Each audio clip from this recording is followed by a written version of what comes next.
Good evening. I'm Patricia Vallone with a CTV News update.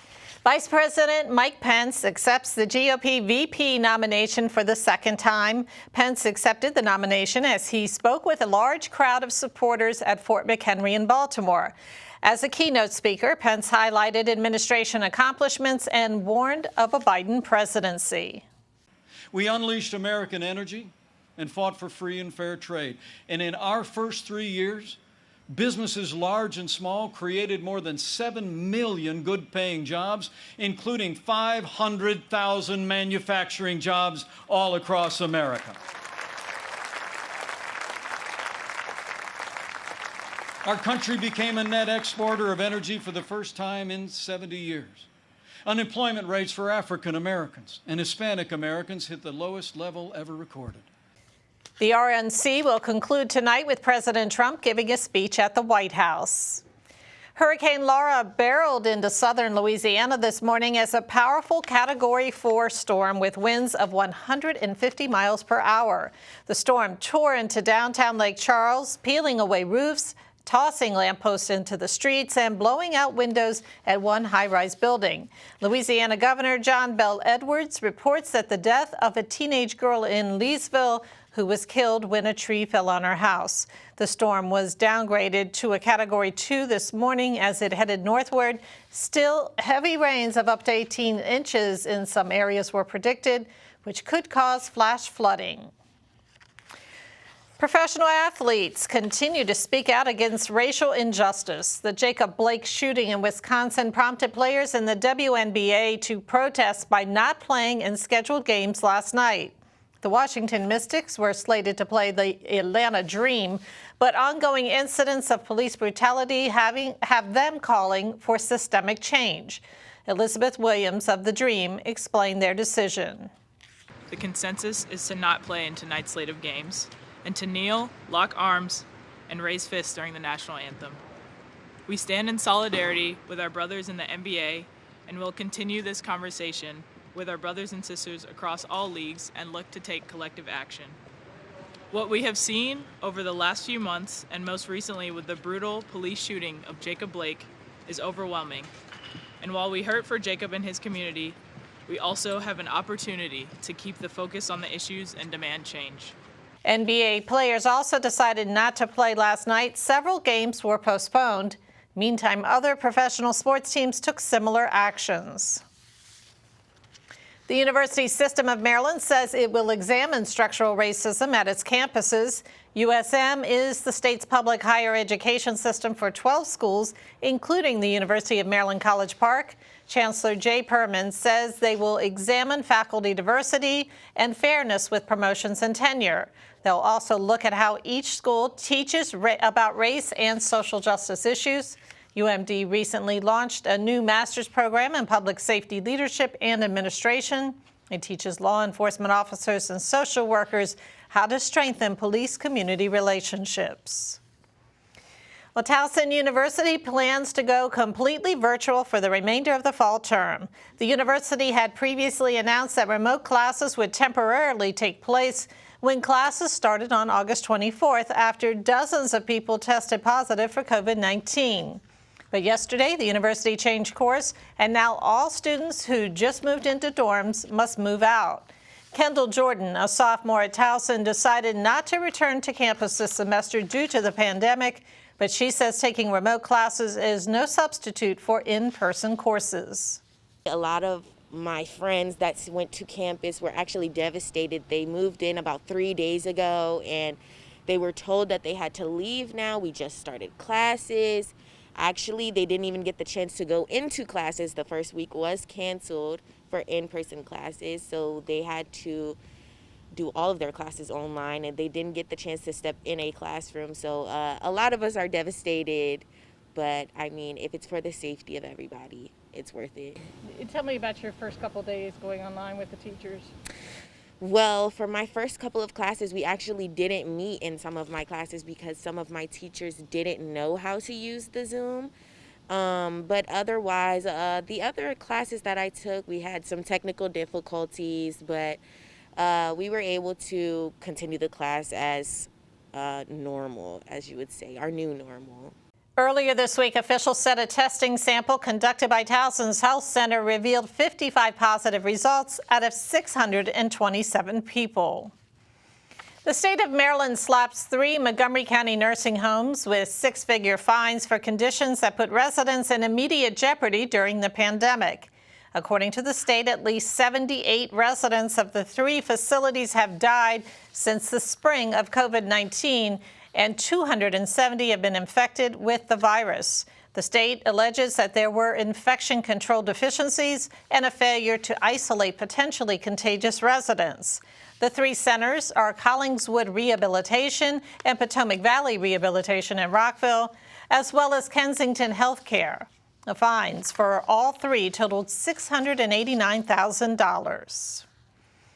A child care center in Prince George's County is shut down for 2 weeks after it was learned that a staff member tested positive for COVID-19. This according to the Washington Post. Health officials have advised families and staff at Georgetown Hill Early School in Hyattsville to quarantine at home for 10 days. The site, which opened in April to serve essential workers, is one of Georgetown Hill's 11 centers in Maryland. The center will remain closed for a deep cleaning and disinfection. Reopening is slated for September 8th. We are continuing our vignettes of notable women of the suffrage movement to celebrate the 100th anniversary of the passage of the 19th Amendment, which gave women the right to vote. We now take a look at the life of Ida B. Wells. Ida B. Wells was born a slave in Mississippi. She became an investigative journalist and suffragist who campaigned tirelessly for the right of all women to vote. She took part in the first suffrage parade in 1913 as the sole black woman in the Illinois delegation. While marching with the group, she was asked at the last moment to move to the back of the procession with the segregated contingent. She went on to found a variety of civil rights organizations, including the NAACP. All this week, you can see her huge mosaic image at Union Station in Washington, D.C. The portrait, designed by artist Helen Marshall, contains thousands of smaller photos of women who fought for the right to vote.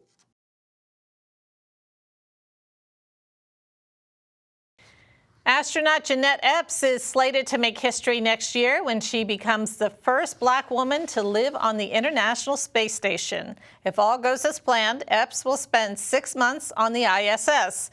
More than a dozen African-American astronauts have flown in space and visited the station, but she would be the first to live there. The Syracuse native has some local roots. She earned her PhD from the University of Maryland. Epps will join the crew for Boeing's Starliner 1 mission in 2021. Well, it is no secret that a disproportionate number of people behind bars in Maryland are young black men. Next Monday, the People for Change Coalition and Maryland Alliance for Justice Reform are hosting a town hall to discuss solutions to this problem. The panel will include State's Attorney Aisha Braveboy, along with lawmakers and county council members. The public is also invited to take part. This is something that we all should be concerned about on the Republican and Democratic side of the aisle. And we have a majority, Democratic-led legislator at the state. So why are our rates this bad for black males in the criminal justice system in the state of Maryland? The event is set for Monday, August 31st at 7 p.m. To get more information, go to pfccoalition.org and then go to the Events tab. The pandemic continues to take a toll on the arts in our area. The latest victim, Twins Jazz Club at 1344 U Street Northwest. Founded 33 years ago by twin sisters Kelly and Mays Tesfaye, who came to the States from Ethiopia, announced that the club today will be closing as a result of the economic strain of the pandemic. Twins has been a fixture of the jazz scene over the decades. Among the long list of performers to take the stage, Nancy Wilson, Shirley Scott, Barry Harris, and Reggie Workman, just to name a few. Laurel Mayor Craig Moe announces a new grant program for struggling city businesses. It's the Laurel Strong COVID-19 Small Business Grant Program. The initiative will award $500 to $10,000 to businesses impacted by COVID-19. Funding for the program comes from the CARES Act. The city will host a virtual information session on the grant program next Monday, August 31st at 6 p.m. Police arrest a Montgomery County school teacher for alleged inappropriate sexual contact with a student. The teacher has been identified as 30-year-old Maxwell Barrow. According to police, Barrow engaged in sexual relations with a female student after hours at Colonel E. Brooke Lee Middle School. Police say the incidents occurred nearly 5 years ago when the victim was 14 years old. With the start of the new academic year 4 days away, the school district wants families to prepare for online learning at home. Officials suggest that you designate a learning space for your children. They also want you to log into the School Max portal to view your child's schedule. Lastly, make sure that they can access their PGPCS email. Like any other year, they're going to need the same supplies. So things like notebooks and composition books and folders, those are so important for helping the students be organized. And we, at home, you know, there's some more independence there. So they're going to need those items to make sure that they're organized. And the first day of school is next Monday, August 31st.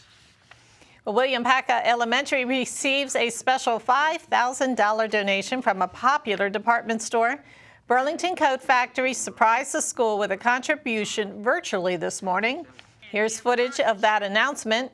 Burlington is giving back to the community in celebration of its new Largo store.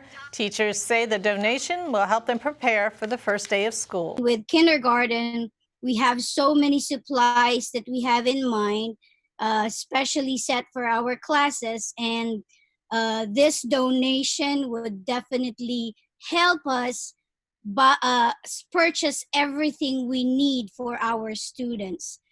Personally, I have already spent a few dollars for supplies that I actually use for my classroom, home classroom. A local organization is hoping to raise at least $2,000 this Friday to help Prince George's County residents. Community Advocates for Family and Youth, also known as CAFE, is seeking donations as part of the Young Black and Giving Back Institute's Give 828 Day.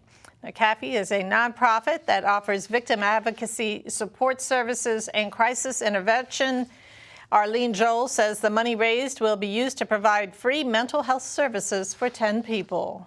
We just know, given today's environment, the pandemic, the shelter in place, and also those just impacted by trauma or crime, that mental health services are critical in our community. And so we're hoping to be able to raise the funds to offer that service out there in the community at no charge. And Give 828 Day encourages people to donate to Black-led nonprofits. To visit, you can go to give828.org for more information. And that is all for us tonight. Be sure to tune in tomorrow evening for more local news and updates. Have a great night. For the latest information on COVID-19 in Maryland, visit the State Health Department website. That's health.maryland.gov. Again, health.maryland.gov. Click the link to the COVID-19 information portal. There you'll find all the latest information about coronavirus. You'll find daily updates on cases and fatalities. Answers to questions about testing and the governor's stay-at-home order are available as well. For specific information about Prince George's, visit princegeorgescountymd.gov. That's princegeorgescountymd.gov. The site offers information about local services for residents and businesses.